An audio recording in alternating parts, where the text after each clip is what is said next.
in the first light, when the dew's on the vines, and everything feels calm and full of promise. It's easy to imagine yourself stepping into this world, the quiet, the beauty, the sense of possibility. It all feels effortless. But once you look past that moment, you see how layered and complex this business really is. And if you're gonna take it on, you're gonna need some help.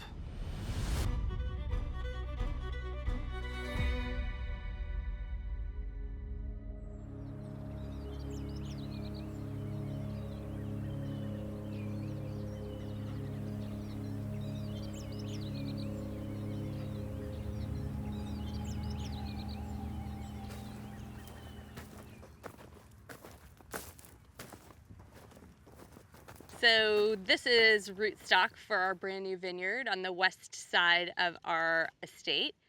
We had a 40-year-old vineyard. It was on a trellis system that wasn't optimal for what we were trying to grow. We also have discovered it's a lot warmer here in the last 10 years, and we'd like to grow some other varietals other than Pinot Noir and Chardonnay. My name is Philippa Ward. I'm an Engel Völkers advisor in the St. Helena office in the Napa Valley. My family's been in the wine industry since 1981. I'm one of the owners of Saintsbury Winery. When I was an infant, my dad was in graduate school at UC Davis. He met his business partner, David Graves, in a brewing sciences class. They gathered up friends and family, and everyone kicked in money, and they were able to acquire this piece of land. Saintsbury became a culmination of a lot of studying and a lot of traveling and a lot of falling in love with beautiful wines and trying to bring them to the Napa Valley.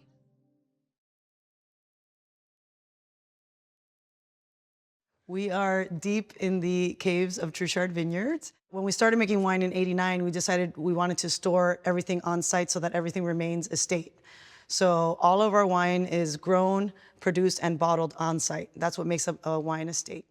This is sort of the traditional way to stack barrels. During the earthquake, this is what saved our barrels because it essentially moved with the earth, and as opposed to the metal racks of barrels that those tipped over, and it was like Jenga, wine Jenga, which was, people lost a lot of wine. Luckily for us, we did not lose any wine thanks to these guys. I'm Suzanne Truchard. I'm an attorney and global real estate advisor with Engel Völkers in the beautiful Napa Valley. We are at our family's property, Truchard Vineyards. My in-laws actually started it over 50 years ago. We've been growing grapes for 50 years in the Napa Valley. I'm Cuban American. Our family lost everything in the Cuban Revolution. Speaking of land, we had 1,000 acres that was nationalized, and my parents arrived with just their suitcases to Miami. So that's where I grew up. Went to Boston, attended Harvard University, attended law school at Northwestern University. Then I came out here for a wedding and fell in love with the Bay Area, started looking at in-house counsel positions, went wine tasting, as one does. And a gentleman by the name of Anthony, who's now my husband, was the person who gave the tour. Oh, wow. Look at this infinity pool. Look at the view. This is incredible. So this is Pritchard Hill up here. Yeah. And then this is all Oakville? Yep. And that's Mount St. Helena. Wow. Look at that. My name is Will Densberger. I'm a native to Napa Valley. I graduated from St. Helena High School a couple of decades ago and came back 15 years ago with a ton of real estate experience in other asset classes and found a passion, and I've been fairly successful with that in the last 15 years.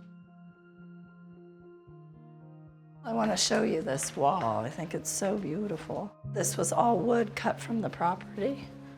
All this wood is from the property? Yeah. Wow. Yeah, isn't that beautiful? That's the incredible. Texture and the knots. When Pavi sold this property to the current owners, it was a horse ranch, a cutting horse ranch, and they've captured the vineyard in the right way. But they've also developed this property in a way that allows for that confluence of the finest in winemaking and then the luxury lifestyle. You'll see the home there. And it's all connected in such a natural way. We started working with the owner of this property, and he wanted to invest in a winery. So we found this property, and he has places in Park City and Hawaii, and all of his residences give you a real true sense of place. So when I brought him up here, it was a horse ranch, and there was a 70s home here. And he said, why should I buy this? And it wasn't that expensive, it was 10 acres. And I said, because look at that view. In 15 years of selling real estate, I've never seen a view like this. And he agreed.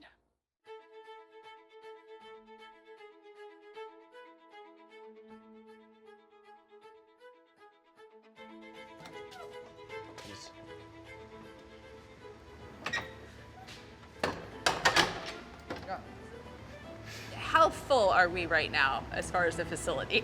Right now we are at 30% capacity. In a couple of weeks, we're gonna get to the... This heat spike this week will speed things up. Oh yeah, absolutely, absolutely. The stakes are high in a region like Napa Valley. These are million upon $1 million deals, ranges from $100,000 an acre for vineyard land all the way up to $1 million an acre. Within Napa County, the permits for wine producing facilities are very strict. How much you can produce, where your grapes come from, how many people you can talk to in a day at your facility. We have something called the Winery Definition Ordinance. That is basically saying that no less than 75% of the fruit that you produce and process in your facility can come from outside of Napa County. You could literally be on the county line from Sonoma to Napa and only be able to bring the majority of your fruit from Napa County.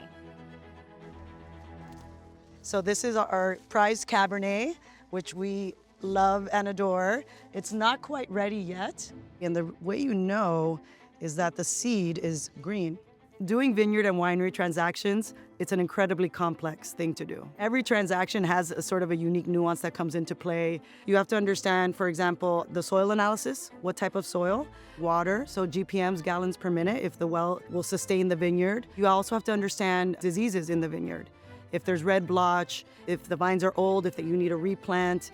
The Napa County laws are very strict here, and you can't plant if it's over 30% grade. So understanding that is crucial to knowing what's plantable and what's non-plantable when you are buying a parcel that doesn't have grapes on it already. So just taking a look through here, the vines, you notice this red leaf, that's likely an indication of some sort of a virus, and I suspect it's red blotch.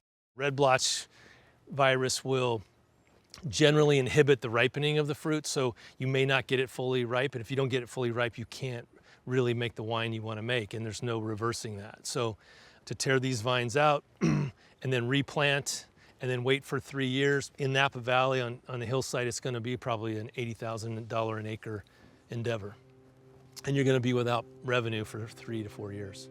You've got an agricultural asset, you've got a wine business, and you've got a home with all kinds of technological things that need to be tested. So a winery adds tremendous complexity to it. First, starting from the outside in, is making sure that you know where the boundaries are of your property. We have to make sure we understand what varieties, what the health of the vineyard is as far as different diseases and so forth that might be there. Is it at least 10 acres or more? Because you can't put a winery on anything smaller than 10 acres. And if it's close to 10 acres, does it warrant a survey? And so it's a long process, and it's an expensive process.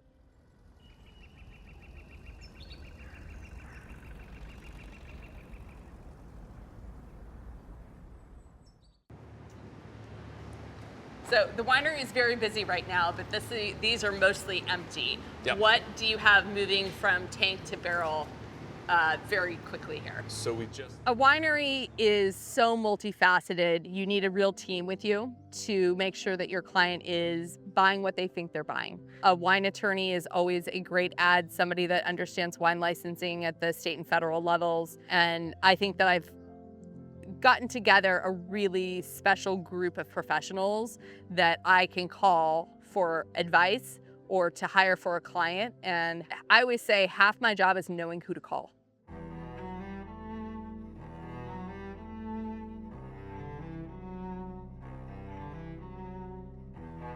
The wine advisory group of Engel Völkers is really something unique.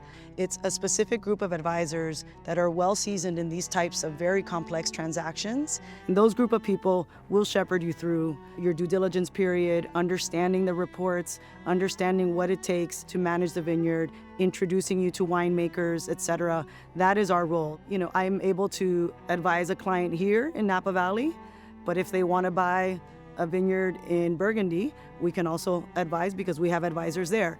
The Engel Völkers Wine Advisory Group is the hub for buying your property correctly if you want to be in the wine industry. It is the place that you go to get access to the best people, the most interesting properties, and the best opportunities to be in the industry.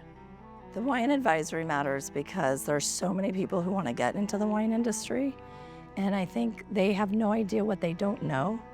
And I can help them to a certain point, and then I tell them, you got to talk to Will because he's really the expert. He'll take people through a course of questions to really get a little bit deeper about what they're interested in. And then once we've gotten them to a certain point, then we call in the other experts, whether it's a vineyard manager or a winemaker or a soils person. There's so many people that we have at our fingertips to call, and it really takes a village, and I think we've built a pretty powerful team. What Pavi and I can provide is access to some of the best of the best in every category of the wine industry. We've provided value to these vineyard managers and these winemakers, and they know that we know beyond what they're used to having a real estate agent know. And so that's the relationship we have with the industry that I think is, I don't know how you'd value that and how you'd measure that, but I think it's pretty rare.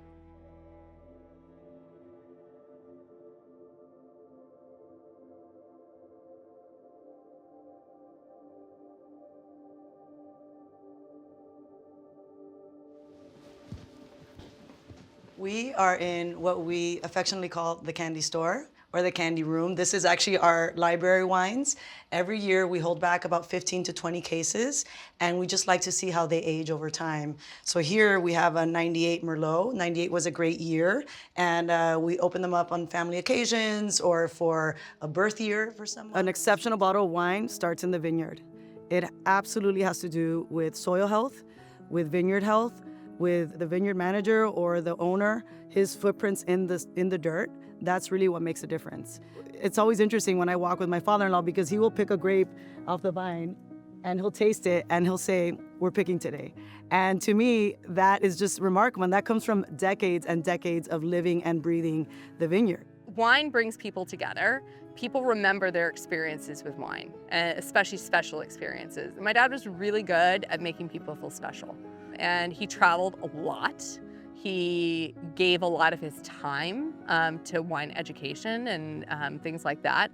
And we were one of the first people making, Pinot Noir in the Napa Valley, and that became our legacy. And we had a little wine called Garnet, which was a light style Pinot Noir that was a great starter wine for people that didn't like wine. And somebody else saw the value in it and bought that wine from us as a name, basically. I run into people in San Francisco, I run into people in Charlotte, North Carolina, I run into people all the time that go, oh my God, the first wine I ever had was Garnet. And it made me start to like wine. The secret sauce of building a legacy is the story behind it and the people behind it and creating a connection with the consumer.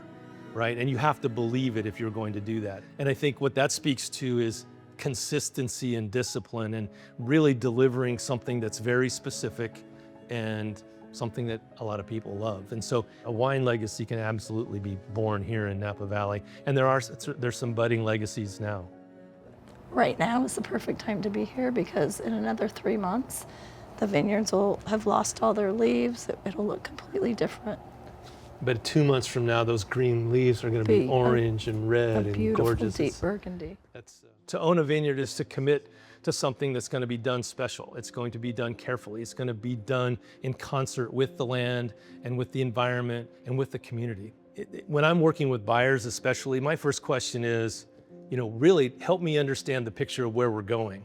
Because again, I need to understand what you want to accomplish and then we'll get there. But we have to do a lot of front-end soul searching. And it's not just as simple, I think, as I really want to have a vineyard in Napa Valley. Will, can you help me do that? We need to get started and we need to have vision. Well, I think it's a very glamorous lifestyle, at least from the outside. Not everyone sees the hard work that goes into it, especially in selling wine can be challenging. I have a smaller brand, and Selling it out with distributors is hard work, but from the outside, people see we get to enjoy incredible foods, wines, and there's a really healthy lifestyle, but there's a sense of community as well, which is pretty special. For me, it's a blessing that we get to live here. There's a relaxation, there's a sense of accomplishment. And again, because we have this agricultural ethic here, it's just, we know it's gonna be a hard work tomorrow, but now's the time to sort of enjoy the fruits of the labor.